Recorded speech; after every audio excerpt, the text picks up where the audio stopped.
ሰላም ጤና ይስጥልን ተመልካቾቻችን ከኢሳት ነጻ የህዝብ ሚዲያ ባሳለፍነው ሳምንት ወደ እናንተ ካደረስናቸው ዜናዎች መካከል አበይት የምንላቸውን መራርጠን በድጋሚ የምናደርስበት ኢሳት ሳምንታዊ ዜናዎች ተጀምረዋል። ከዘገባዎቹ ጋር ገነት ዘዘው ነኝ። አብራችሁን ቆዩ።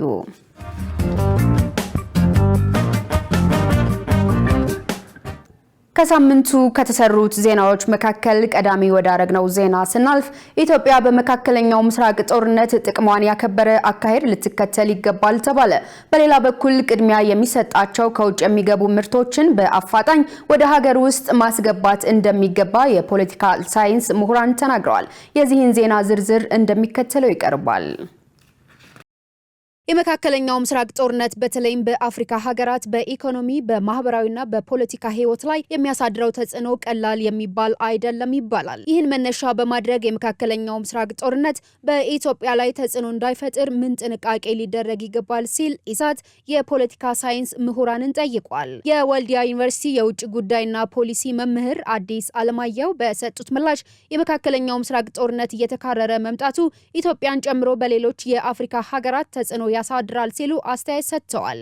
ኢትዮጵያ በመናት ተከተለው የነበረ ፖሊሲ አለ። ኒውትራል የሆነ ፖሊሲ ታራምደውና የድጋፍም ይሁን የተቃውሞ ስሜት ማሳየት አስፈላጊ አይደለም። በኢሳት በጣም በጥንቃቄ የሚታይና መያዝ ያለበት ነው። ከሁለቱም ወገን ላይ ተጠቃሚ የሚደረግበትን መንገድ መፈለግ እንጂ ለአንዱ ሳይድ የሚደረግ ከሆነ ወዳጅና ጠላት ተጎጂ ሊያደርገን የሚችለው ድጋፍና ተቃውሞ ማሳየት ነው። አንደኛው ነው፣ ዋናው መርህ ይሄ ነው። እነ ኢራንም የሚያሳልፉበትን መንገድ እነ ሁቲዎችም እኛን ታርጌት የማያደርጉበትን መንገድ ተከትሎ መሰረተ ልማቶችና አስፈላጊ የሆነ የዕለት ተዕለት እንቅስቃሴዎች እንዲቀጥሉ ማድረግ ባለው ሁኔታ በቀላሉ የሚቋጭ አይደለም። ጦርነቱ እንዲያው እንዳየሹ ማለት ነውና እንዲሁ ካልኩሌት ተደርጎ የሚታወቅና ባጭሩ የሚቋጭ ነገር አይደለም። የተካረረ ነው። ፍላጎታቸው በጣም የተራራቀ ስለሆነ ስለዚህ እኛ የራሳችን የቤት ስራ መስራት ነው የሚያዋጣ። አሁን የቀይ ባህርም ደግሞ ሌላ አደጋ ሳይደቀንበት ቶሎ በዚህ በቀይ ባህር በኩል ያለውን መጠቀም አስፈላጊ ነው ብዬ ነው የማምነው። የአዲስ አበባ ዩኒቨርሲቲ የሰላምና ደህንነት መምህርና ተመራማሪ ዶክተር ሙሉጌታ አየለ በበኩላቸው ጦርነቱ እየተካረረ መምጣቱ በተለይም ወደብ አልባ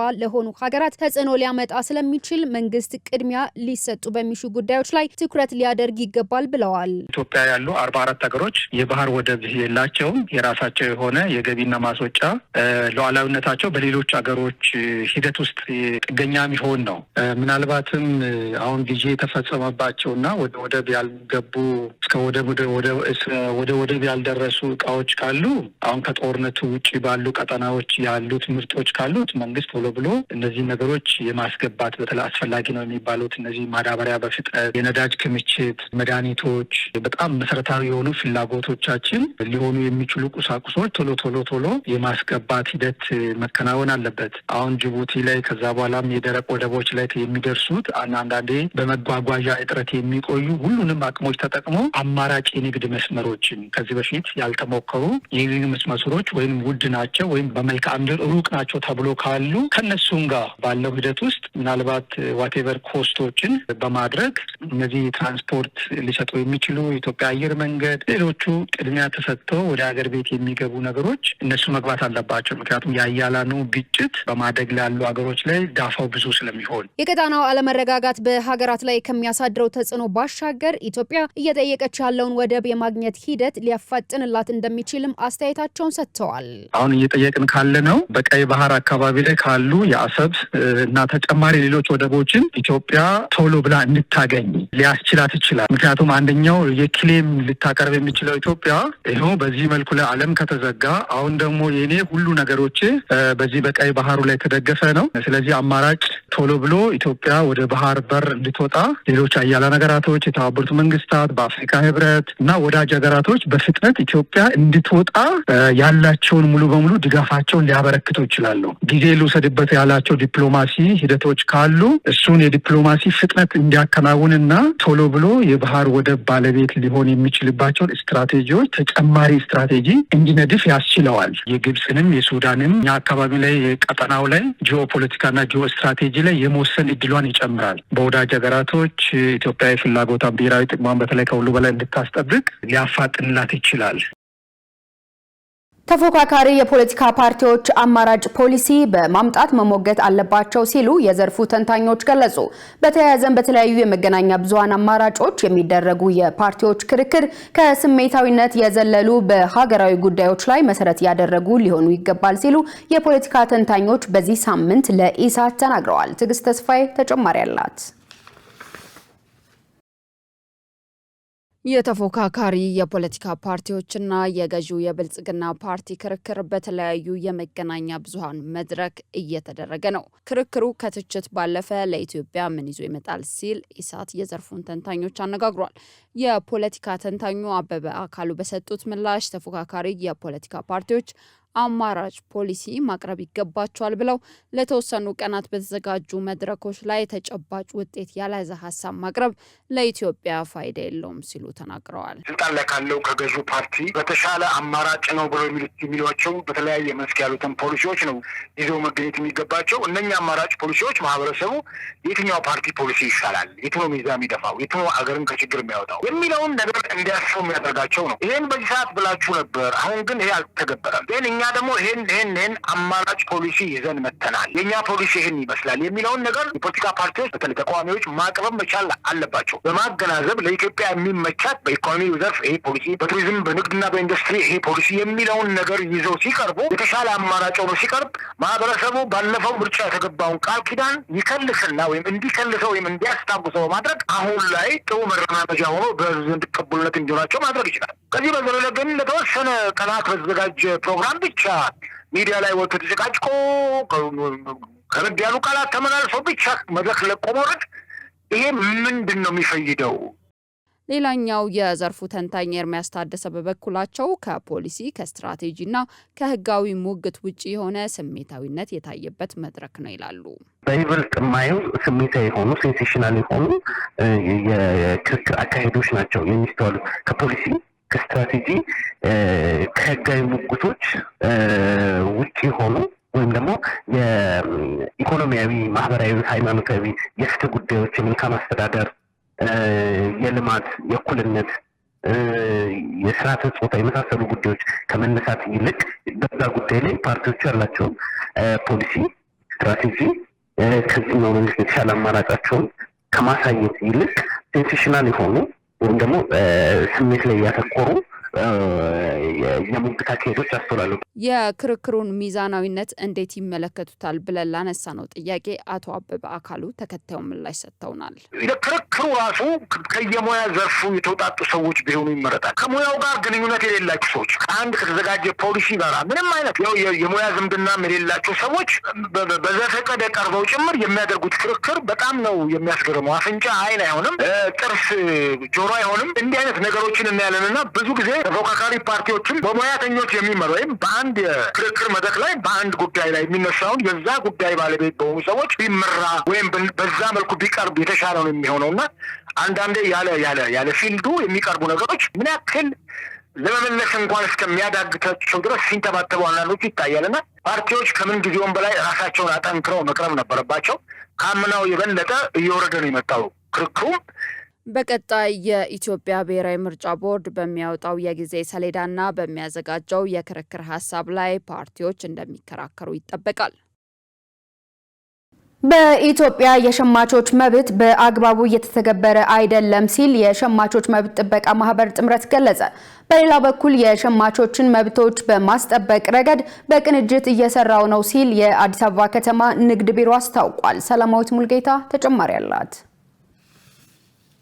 የዓለም የሸማቾች መብት ጥበቃ ቀን ጥራቱና ደህንነቱ የተጠበቀ ምርትና አገልግሎት ለሸማቹ ተጠቃሚነት በሚል መሪ ቃል በዓለም ለ43ኛ በኢትዮጵያ ደግሞ ለ13ኛ ጊዜ ዛሬ ተከብረዋል። በመርሃ ግብሩ ላይ የተገኙት የሸማቾች መብት ጥበቃ ማህበር ጥምረት ፕሬዝዳንት ፈታህ ኑር አህመዲን መሐመድ እንደገለጹት በኢትዮጵያ የሸማቹ መብት በአግባቡ እየተጠበቀ አለመሆኑን ገልጸው ይህም በዋናነት ሸማቹ ለመብቱ ያለው ግንዛቤ አነስተኛ በመሆኑ ነው ብለዋል። በዚህም የመጠቀሚያ ጊዜ ያለፈባቸው ሸቀጦች ከማስወገድና ጥራቱን የጠበቀ ምርት ከማግኘት አኳያ ሸማቾች የሚገጥማቸው ተግዳሮት ከፍተኛ መሆኑንም ፕሬዝዳንቱ ተናግረዋል።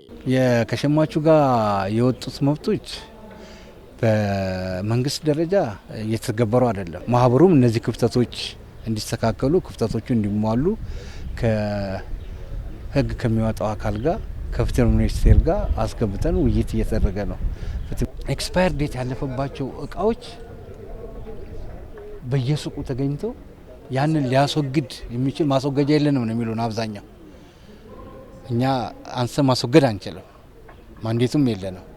ያን ስናገኝ ግን ለሚመለከተው አካል ያንን ማስወገድ ላይ ችግር አለ። እኛ ቀመጥ ብለን ሂደን በነጋታው ተሽጦ ነው የሚገኘው። ስለዚህ አንዱ ተግዳሮት ይሄ ነው። ኤክስፓየርድ የሆኑት እቃዎችን ከማንሳት ከማስወገድ አኳያ ይህንን የሚያደርገው ይህንን የሚያስወግደው አካል በአግባቡ ያለ መስራት ችግር ምናልባት አላቅም ችግር ሊኖር ይችላል፣ የቦታ ሊሆን ይችላል። እነዚህ የአዲስ አበባ ከተማ አስተዳደር ንግድ ቢሮ ምክትል ኃላፊ ስመኘው ተሾመ በወቅቱ እንደገለጹት የሸማቾችን መብት በማስከበር ረገድ ከባለድርሻ አካላት ጋር እየተሰራ መሆኑን ገልጸዋል። ጥራቱ አኳያ አስተማማኝ መሆኑ፣ ደህንነቱ ደግሞ በምንልበት ጊዜ ያ ምርት ምናልባት ለፀሐይ መጋለጥ የሌለበት ሊሆን ይችላል። ለምሳሌ ለስላሳ መጠጥ ሊሆን ይችላል፣ ወይ ውሃ ሊሆን ይችላል፣ ወይ ሌሎችም አይነት በሚሆኑበት ጊዜ ወይ ደግሞ ላይፍ ታይማቸው እዚህ ኤክስፓየር ዴቱ ምናምን ማለፍ የሌለበት መሆን ስላለበት እነዚህ ነገሮች ሁሉ ታሳቢ ተደርገው ስራ ይሰራል። ይህንን ለማስተግበር በሁሉም ክፍለ ከተማዎች በየጊዜው የምርት ሁኔታዎችን ሳምፕል ወስደን ጤነኛ መሆን አለመሆናቸውን የማረጋገጥ ስራ እንሰራለን በየጊዜው ማለት ነው። በከተማዋ መጪው ጊዜ የበዓላት መሆኑን ተከትሎ በገበያ ላይ የምርት እጥረት እንዳይከሰት ምን እየተሰራ ነው በሚል ለተነሳው ጥያቄም ምክትል ኃላፊው ተከታዩን ምላሽ ሰጥተዋል። እንግዲህ ይሄ እንደ ዓለምም ማየት እንችላለን፣ በሀገራችንም ሁኔታ ልናየው እንችላለን። ዞሮ ዞሮ ምርቶች ባሉበት ዋጋ ሁልጊዜ ማስቀጠል ብዙ እንትኖች አሉት፣ የራሱ ተጽዕኖዎች አሉት። ማለት አምራቹም ተሸማቹም ብቻ ሳይሆን የምንመለከተው አምራቹ አቅራቢውንም ደግሞ ማየት አለብን። ይሄ ፌር ነው ወይ የሚለውን በደንብ ማየት ይኖርብናል። አለበለዛ አምራቹን ዲስከሬጅ የሚያደርግ የማበረታታ ሁኔታ ከተፈጠረ አቅርቦቱ ላይ ምን ይሆናል? ውስንነት ይኖራል። ማለት አምራቹ አይበረታታም፣ ወደ ገበያ ያወጣም። ስለዚህ ይህንን በየጊዜው አሰስ እየተደረገ ሁኔታዎች ባላንስ ለማድረግ ነው እየተሰሩ ያሉት። በዚህ በኩል እንደምታውቁት ነው በርካታ በዓላት በዓል እንግዲህ ከዘመን መለወጫ ጀምሮ ያሉ በተለያየ ጊዜ የተከበሩ በዓላትን ካያቸዋቸው ከሞላ ጎደል ለማረጋጋት ከፍተኛ ጥረት የተደረገባቸው ናቸው። ተመልካቾቻችን በዚህ ሳምንት ከተሰሩ አበይት ዜናዎች መካከል የመካከለኛው ምስራቅ ጦርነት ኢትዮጵያ ከዜጎች የምታገኘውን ሬሚታንስ ይጎዳዋል ተባለ። በሌላ በኩል በአረብ ሀገራት የሚኖሩ ኢትዮጵያውያን ዜጎች የደህንነት ስጋት እንዳለባቸው ሁሉ በኢኮኖሚው ላይ ተጽዕኖ እንደሚያደርግ የምጣኔ ሀብት ባለሙያዎች ገልጸዋል። መሳይ ገዛኝ ተጨማሪ አላት።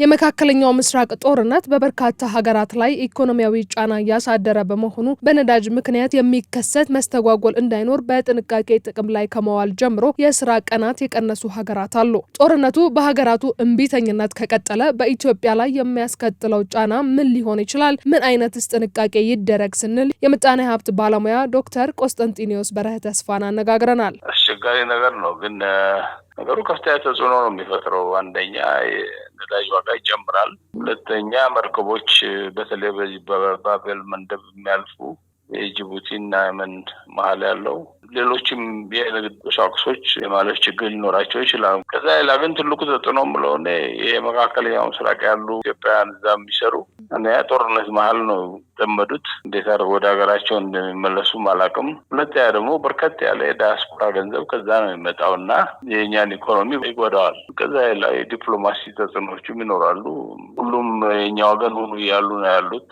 አሜሪካኖቹ፣ አረቦቹ እነዚህ በኢራን የሚጠቁት እና እሱ ሌላ ችግር የሚያመጣ ነው። ሌላኛው የምጣኔ ሀብት ባለሙያ እንዳይላሉ ሰለሞን በበኩላቸው መንግስት በነዳጅ ላይ የሚወስደውን ጥንቃቄ በተቋማት ላይ ሊተገብረው ይገባል ብለዋል። እንደኛ ኢኮኖሚ ብዙ ነገሩ ነዳጅ ላይ ዲፔንድ እንደሚሆን፣ በዛ ላይ ደግሞ የተገዛ ነዳጅ እና ደግሞ በራሳችን አማራጭ የንግድ መስመር ማንወስን በሌሎች ሁኔታ ላይ የተመሰረተ ለሆነ ኢኮኖሚ የመጀመሪያው ነገር ነዳጅን በአግባቡ መጠቀም ነው። እና ነዳጅ ላይ የሚሰራው የንግድ ቻናሉ በደንብ መስተካከል አለበት። ቴል የሆነ ፖሊሲ ዳይሬክሽን ያስፈልጋል። ወደ 17 የሚደርስ ከሚኒስትሩ የተሰጡ መግለጫዎችን አይቻለሁ። የመንግስት ቢሮዎችን ስንል ከሚኒስትር ጀምሮ ያሉትን ነው እና ነዳጅ የሚጠቀመው ምናምን አንድ የሚኒስትር መስሪያ ቤት ላይ 2-3 መኪና በአንድ ሰው ወይ አንድ ሰው ማኔጅ የሚያደርጋቸው በተለይ ደግሞ ነዳጅ የሚጠቀሙ መኪና ለግል ባለሀብቶች የተሰጠው አስተያየት መንግስት ቤትን በደንብ ይሰራል ለማለት ነው። ነዳጅ እያንዳንዱ ፓርት ላይ ይገባል።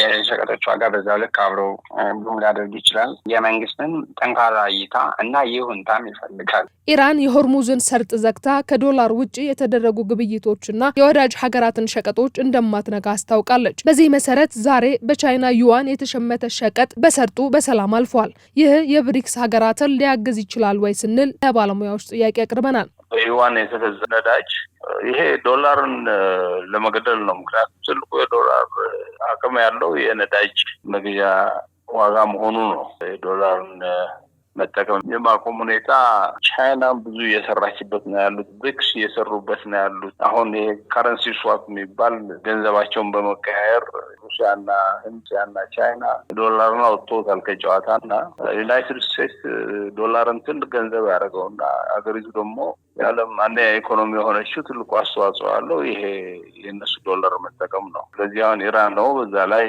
ባለው ቁስል ላይ ነው እንግዲህ የጨመረችበት። የኢራን ፍላጎት ነው ማለት እንችላለን በቀላሉ። ግን ይሄኛው እርምጃ ብቻውን ብሪክስ ላይ ወይም ደግሞ ሌሎች አንተ አሜሪካን የሆኑ አገሮች ፕሮፖዝ እንደሚያደርጉት ዲዶላራይዜሽኑ በዛ ልክ ይፋጠናል የሚል እሳቤ የለኝም። ምክንያቱም በቀላሉ ወይ በዚህኛው መንገድ ብቻ የሚጣል ስላልሆነ። ግን አክቲቪቲ ወይ አክሽኑ ምንድነው? አንደኛ የዛ አካል ነው። ስለዚህ ብዙ ደንበኞችን ማፍራት ይችላል ወይ ደግሞ ብዙ አላይስ ማግኘት ትችላለች ኢራን። ይሄን በማድረግ በሚያስቡት ልክ ዶላር በዚህ ፍጥነት ዓለም ላይ ወይ እነሱ በሚያስቡት በአጭር ጊዜ በዚህም ያህል በፈጠነ ሁኔታ ይቀየራል የሚለው ግን እሱ ሌላ ሪሰርች የሚፈልግ ነው። ደግሞ አይደለም። የመካከለኛው ምስራቅ ጦርነት እንደተባለው ከ4 ሳምንታት በኋላ የሚያበቃ ከሆነ ለዓለም ሀገራት እፎይታ የሚሰጥ ይሆናል ተብሏል። የትግራይ ወጣት የሰላምን ድምጽ ለማሰማት ነጻነት አጥቷል ሲሉ የክልሉ ወጣቶች ገለጹ። ክልሉ የጦርነት ስጋት ውስጥ መሆኑን ተከትሎ በማህበረሰቡ የዕለት ተዕለት እንቅስቃሴ ላይ ከፍተኛ ጫና መፍጠሩን ወጣቶች ተናግረዋል። ይህ የተባለው በዚህ ሳምንት ነው። ሰላማዊት ሙልጌታ ተጨማሪ አላት። በአሁኑ ወቅት በትግራይ ክልል ስላለው ወቅታዊ ሁኔታ የክልሉ ወጣቶች ምን ይላሉ ሲል ኢሳት ጠይቋል። ያነጋገራቸው ወጣቶችም የሰላምን ድምጽ ለማሰማት ነጻነት ማጣታቸውን ገልጸው የሚመለከተው አካል ጣልቃ ገብቶ ችግሩን ካልፈታው አሳሳቢ ነው ሲሉ ስጋታቸውን እንደሚከተለው ገልጸዋል። መንግስት መጥቶ የሆነ ቦታ ኮንትሮል አድርጎ ወይም አካላትን ከጸጥታው አካላት ጋር ተነጋግሮ የሆነ ቦታ አመቻችቶ ምንድነው የምትፈልገው ወይም ምን እናግዝ ወይም ምን እንርዳ የሚል ጥያቄ ቢያቀርብለት በጣም በደስታ ይቀበለዋል። አሁን ግን ሆነ እኮ ራሱ መስጠት አትችልም ወይም ልትገልጽበት በምትችልበት መንገድ ልትገልጽ አትችልም ማለት ነው። በሰልፍም ሊሆን አይቻልም። በስብሰባም የትም በአዳራሽ ውስጥ እንደዚህ ምናምን ብለህ ሀሳብ ብታቀርብ እንኳን ተጥቂት ነው የምትሆነው። ስርዓቱ ያው ወይም ወስደው ወዴት እንደሚጥለው ራሱ አይታወቅም ማለት ነው። አጥቢ ነው ወጣቱ አፍሪካ ስለሆነ ወጣቱ ያው በመሃል ላይ ነው ያለው። በጣም ያልኩሽ ለዛ ነው።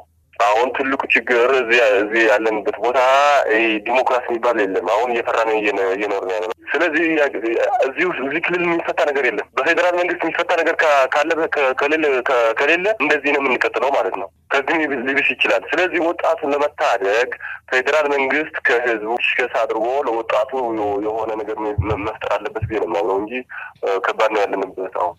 በተያያዘም ወጣቱ ሰላም ፈላጊና ጦርነት በቃኝ በሚል ለሰላም ዘብ የቆመ መሆኑን አንስተው ጦርነት የሚሰብከው ወገን ግን ይህንን ሀሳብ በመቃረን ወጣቱን ለጦርነት እንዲዘምት እያስገደደ ነው ብለዋል።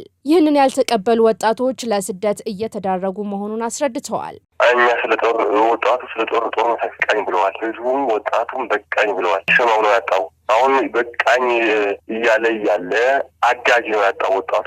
አጋዥ ማለት ለምሳሌ ፌደራል መንግስት ባለፈው ይገባል ተብሎ ወጣቱ ደስ ብሎት ነበረ። ዶክተር አሁን ያ ነገር ስለጠፋበት ተስፋ ቆርጧል ወጣቱ። የፌደራል መንግስት ባለመግባቱ ወጣቱ ተስፋ ቆርጧል። ኩናት እኛ በቃ ከዚህ ጦርነት የሚባል ነገር አንፈልግም ነው ህዝቡ። በቃ ሙሉ ህዝብ አሁን ለምሳሌ ወስኑ ነው ውጡ እየተባለ ነው ያለው። አሁን ወደ ግንባር ትሄዳላችሁ ተብሎ አሁን ወስኑ ውጡ እየተባለ ነው ያለው። ትልቁም ትንሹም እኛ እንወጣም አንሄድም ነው። ግን ያን ትጥቅ የታጠቀ ህወሓትን እያስፈራራ ነው እየገዛ ያለው። አሁን እምቢ ብትልም ሳትወጥ ትሄዳለህ። እንደዚህ መውጣት ነው፣ ስደት መውጣት ነው። ሌላ ምንም መከላከል የሚባል ነገር የለውም። ወደ ስደት ወይም ወደ የትኛያችሁበት ቦታ ወደ እዛ ስደት የሚባል ነገር አለ። ወደ ስደት መግባት ነው። ሌላ ምንም አማራጭ የለውም። አብዛኛው ግን ያው ሰላም ፈላጊና ለሰላም ዘብ የቆመ መሆኑን ያው ማረጋገጥ የሚቻል ይመስለኛል። በሌላ በኩል ክልሉ በጦርነት ስጋት ውስጥ መሆኑን ተከትሎ በማህበረሰቡ የዕለት ተዕለት ኑሮ ላይ ከፍተኛ ጫና እየፈጠረ መሆኑን ወጣቶቹ ተናግረዋል። ኢኮኖሚ በጣም ሃይ ኢንፍሌሽን ያለበት ጊዜ እንደገና በሰላሙ ረገድ ደግሞ ያው ትንሽ ከፍ ያለ ሁኔታ ነው ያለው እና ያለው ሁኔታ ግልጽ ነው እንትን አይደለም። በቃ የሆነ ወዴት የሚሄድ የሆነ ምን ይመጣ ያለ ሰው ትንሽ ፈጣ መንፈስ ያለበት ጉዳይ ያለ ምንም ኑሮ የለ ኑሮም በነገር የሚሰራ ነገር የለም። ምንም ነገር የለም። ባንኩ ወረፋ ነው። ባንኩ አንዳንድ ሺህ ብር ነው የሚሰጡት። አሁን ዛሬ 1 ሺህ ብር እየሰጡ ነው ያሉት። ምንም ነገር የለም ማለት ይቻላል። በቃ ምንም እንቅስቃሴ የለም ማለት ይቻላል። ዝግ ነው። ምንም በቃ ምንም ይባላል። ሰላም ነው። ሰላም መፍጠር አለበት ወይም ተደራድረው ሰላም መፍጠር አለባቸው ወይም ኩናት የሚጎልበት ከሆነ በቃ ኩናት መጀመር ነው። ምንም ለህዝቡ በቃ ያ ነው የሚሻለው። መጀመር ነው ወይስ ወደ ሰላም ተደራድረህ ሰላም ማምጣት ነው?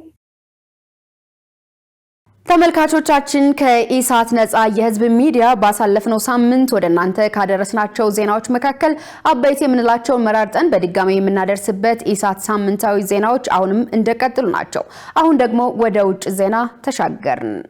በኬንያ ናይሮቢ ትንኝ ነዋሪዎችን በስጋት ላይ ጥሏል ተባለ። ባለሙያዎች ለዚህ ምክንያቱ የአየር ሁኔታ መለዋወጥ እንደሆነ ገልጸው በሀገሪቱ ውስጥ አዲስና ጠንካራ የትንኝ ዝርያ መከሰቱን በማሳወቅ አስጠንቅቀዋል። ዮሐንስ ተስፋ ተጨማሪ አለው። በአየር ላይ ያልተለመደ ነገር እንዳለ በርካታ ኬንያውያን ያምናሉ። ላለፉት ጥቂት ቀናት በኬንያ የማህበራዊ ሚዲያ ተጠቃሚዎች ዘንድ የትንኝ ወረራ ተብሎ የተሰየመውና በከፍተኛ ሁኔታ የታየው የትንኝ ቁጥር መጨመር ዋነኛ የመነጋገሪያ ርዕስ ሆኗል። ዘንድሮ ትንኞች በጣም በዝተዋል። በየቦታው ሳታያቸው መተኛት አትችልም። አሁንም ቢሆን ምሽት ላይ መብራት ካላበራው ትንኞቹ ይነክሱኛል። ይህ የነዋሪዎች ስጋት መሰረተ ቢስ እንዳልሆነ መረጃዎች ያሳያሉ። በኬንያ የሕክምና ምርምር ኢንስቲትዩት ሳይንቲስቶች በትንኝ ምርምር ዘርፍ ሰፊ ልምድ ያላቸው ሲሆን የዚሁ ተቋም ተመራማሪ የሆኑት ዶክተር ደማር ቤስማቶ ኮቢያ እንደሚያረጋግጡት የዝናቡ ወቅትና የተወሰኑ የከተማ ነዋሪዎች የአኗኗር ዘይቤ ለዚህ ዋነኛ መንስኤዎች ናቸው። የትንኝ ቁጥር መጨመርን ከአየር ንብረት ለውጥ ጋር ልናያይዘው እንችላለን። በሌላ በኩል ደግሞ ብዙ የናይሮቢ ነዋሪዎች ውሃን በባልዲና በተለያዩ እቃዎች የማጠራቀም ልምድ አላቸው። ይህ ደግሞ ትንኞቹ በቀላሉ ሊራቡባቸው የሚችሉ ጥቃቅን መኖሪያዎችን ወይንም ማይክሮ ሃቢታትስን ይፈጥርላቸዋል። ዶክተር ማቶኬ ሙሂያ ለናይሮቢ ነዋሪዎች ሌላም ዜና አላቸው። በዋና ከተማዋ የሚገኙት የትንኝ ዝርያዎች የወባ በሽታ አያስተላልፉም።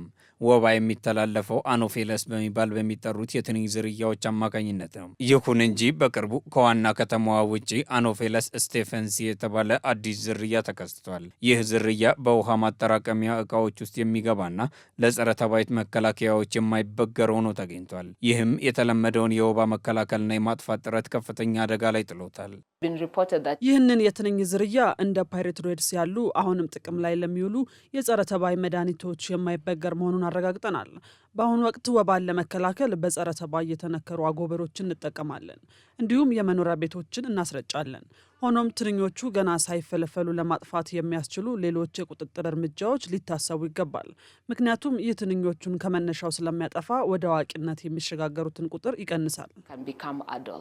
አፍሪካ እንደ አውሮፓውያኑ በ2030 ወባን ለማጥፋት በምታደርገው ጥረት ውስጥ ይህ ትልቅ የስጋት ቀጠና ነው። የዓለም ጤና ድርጅት እንደገለጸው በ2024 በዓለም ዙሪያ 610 ሺህ ገደማ ሰዎች በወባ በሽታ ምክንያት ሕይወታቸውን ያጡ ሲሆን ከእነዚህም ውስጥ 95 በመቶ የሚሆኑት በአፍሪካ የተመዘገቡ ናቸው። የኬንያ ሳይንቲስቶች አኖፌለስ ስቴቨንሲ በአካባቢው የወባ ስርጭት መጠን ላይ ያለውን ተጽዕኖ ገና ባያረጋግጡም ትንኞቹ በኬንያ ሰሜናዊ ግዛት እየተስፋፉ በመሆናቸው በቅርበት እየተከታተሉ ይገኛሉ። ባለሙያዎቹ ችግሩ በቀላሉ የሚወገድ እንዳልሆነም ያምናሉ።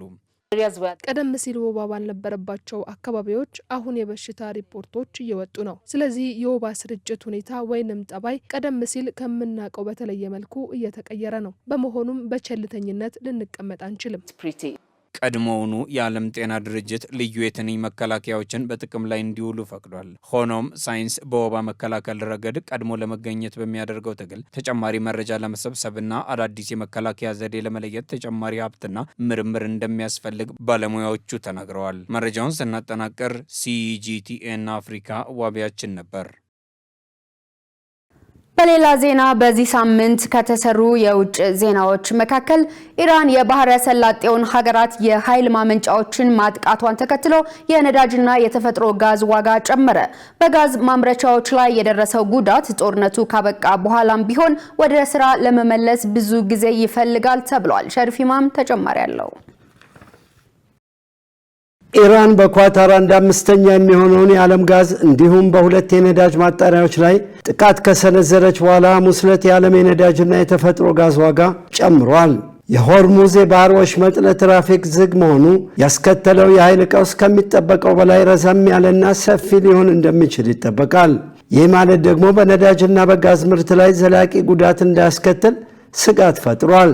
ድፍድፍ ነዳጅ ጦርነቱ ከመጀመሩ በፊት በበርሜል ከነበረበት $73 አሁን ላይ $116.38 ሆኗል።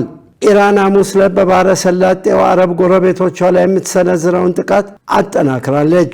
በቀይ ባህር ላይ የሚገኘውን የሳውዲ የነዳጅ ማጣሪያም መታለች። የኳታር ፈሳሽ የተፈጥሮ ጋዝ ማምረቻና ሁለት የኩዌት የነዳጅ ማጣሪያዎች በእሳት እንዲያያዙም አድርጋለች። ኢራን ይህንን ያደረገችው እስራኤል የኢራንን ዋነኛ የተፈጥሮ ጋዝ ማዕከል በመደብደቧ ነው ተብሏል። በሌላ በኩል አንድ መርከብ በተባበሩት አረብ ኤሚሬትስ የባህር ዳርቻ በእሳት ሲቃጠል፣ ሌላኛው መርከብ ደግሞ በኳታር አቅራቢያ ጉዳት ደርሶበታል። አሁን ላይ እየተባለ ያለው የዓለም 1/5ኛው ነዳጅ መተላለፊያ ሆኖ ስትራቴጂያዊ የውሃ መስመር ሆርሙዝ ወሽመጥ በኢራን በመያዙ ምክንያት መርከቦች ለአደጋ ተጋልጠዋል። ለዓለም ገበያ ዋነኛ የተፈጥሮ የጋዝ ምንጭ የሆነችው ኳታር ማዕከሏ በኢራን መመታቱን ተከትሎ የተቀሰቀሰውን የእሳት አደጋ ተከላካዮች አስቁመውታል። ይህም ሆኖ ግን አሁን ላይ የተፈጥሮ ጋዝ ምርት ቆሟል። የደረሰው ጉዳት የኢራን ጦርነት ካበቃም በኋላ ተቋሙን ወደ ሥራ ለመመለስ ጊዜ ይፈልጋል ተብሏል። በኩዌት ደግሞ በሚና አልአህመድ የነዳጅ ማጣሪያ ላይ በድሮን የተፈጸመ ጥቃት እሳት ቢያስነሳም ጉዳት አለማድረሱን የመንግስት ሚዲያ አስታውቋል። በተያያዘ የአቡዳቢ ባለስልጣናትም ሀብሻን የጋዝ ማምረቻ ማዕከል ለመዝጋት መገደዳቸውን አስታውቀው ምክንያት አሉት ደግሞ ምሽቱን የተፈጸመው ጥቃት ነው ብለዋል። ይህ በእንዲህ እንዳለ በአውሮፓ የተፈጥሮ ጋዝ ከነበረበት ዋጋ ሐሙስ ላይ 24 በመቶ ጨምሯል። የኢራን ጥቃት በኳታር ውስጥ ፈሳሽ የተፈጥሮ ጋዝ ማዕከል ራስ ላፈን ላይ ጥቃት ተፈጽሟል። ኳታር በተለምዶ ከ20 ከመቶ የሚሆነውን የዓለም የተፈጥሮ ጋዝ ፍጆታ ታቀርባለች። ይህ የተፈጥሮ ጋዝ በመርከብ የሚጓጓዝ ነው። ይሁን እንጂ ተቋሙ ጥቃት ከደረሰበት በኋላ ተዘግቷል። ከዚህ ባለፈም የሆርሙዝ የባህር ወሽመጥ ለአብዛኞቹ የመርከብ ትራፊክ ዝግ መሆን ነዳጅ ወደ የትም አካባቢ እንዳይሄድ አድርጓል። በሌላ በኩል አሜሪካውያን ለእስራኤል ጥቅም ሲባል አሜሪካንን ጎትቶ ወደ ጦርነት ያስገባት ኩሽነር ነው በሚል እየከሰሱ ነው።